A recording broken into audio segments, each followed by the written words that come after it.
आठवड्याभरापूर्वी जी कृष्णामाई अगदी कोरडी ठाक पडली होती ती सध्या खळखळून वाहतेय। गेल्या 2 दिवसात कोयना धरण क्षेत्र आणि नदीच्या पट्ट्यात झालेल्या पावसाचा हा परिणाम आहे। सध्या कृष्णा नदीच्या पात्रामध्ये अंदाजे 10 फुटांपर्यंत पाणी संचय झालाय।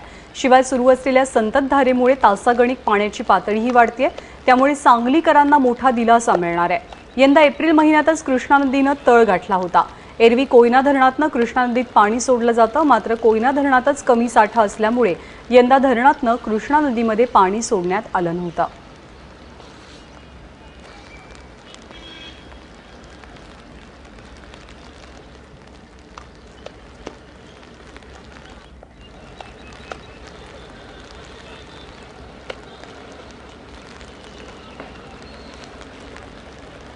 तर ही काही दिवसांपूर्वीची दृश्य आहेत कृष्णेच्या पात्राची। हे पात्र अगदी कोरडं ठाक पडलेलं होतं, परंतु गेले काही दिवस इथे पावसाची जोरदार बरसात सुरू आहे आणि त्यामुळे कृष्णामाई अगदी खळाळून वाहतेय।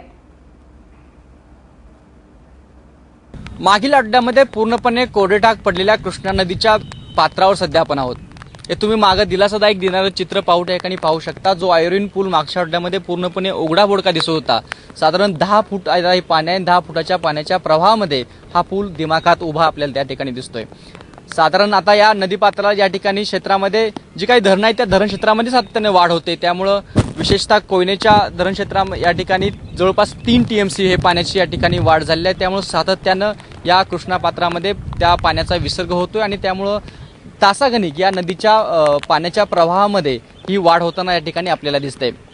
या नदी क्षेत्रामध्ये जरी पावसाचं प्रमाण कमी असलं, मागील 2 ते 3 दिवसापासून मोठा पाऊस जरी नसला तरी सातत्याने संततधार या ठिकाणी चालू आहे। त्यामुळे ओढा नाल्यातलं जे काही पाणी आहे ते ओढा नाल्यातलं पाणी या ठिकाणी या नदीमध्ये मिसळते। साधारण तुम्हाला गढूळ पाणी दिसतंय, त्यामुळेच त्या ठिकाणी हे दिसतंय। त्यामुळे मागील आठवड्यामध्ये सांगलीकरावर पाणी टंचाई संकट होते, तुर्तास टळलेला आहे। लातूरला जो काही पाणी पुरवठा करण्यात होता तो या ठिकाणी पूर्ववत झालेला आहे आणि MIDCला कुपवाड MIDCला जो काही पाणी पुरवठा तो त्या ठिकाणी सुरळीत झाला आहे। त्यामुळे जो काही शेतकरी वर्ग या ठिकाणी थांबलेला होता पेरणी पायी, त्या ठिकाणी या पेरण्या देखील या संततधार पावसामुळे सुरू झालेल्या आहेत। त्यामुळे एक दिलासादायक चित्र सध्या जिल्ह्यामध्ये त्या ठिकाणी पाहायला मिळतंय आणि कृष्णा नदी संत वाहणारी कृष्णामाई या ठिकाणी पूर्ववत झालेली आहे।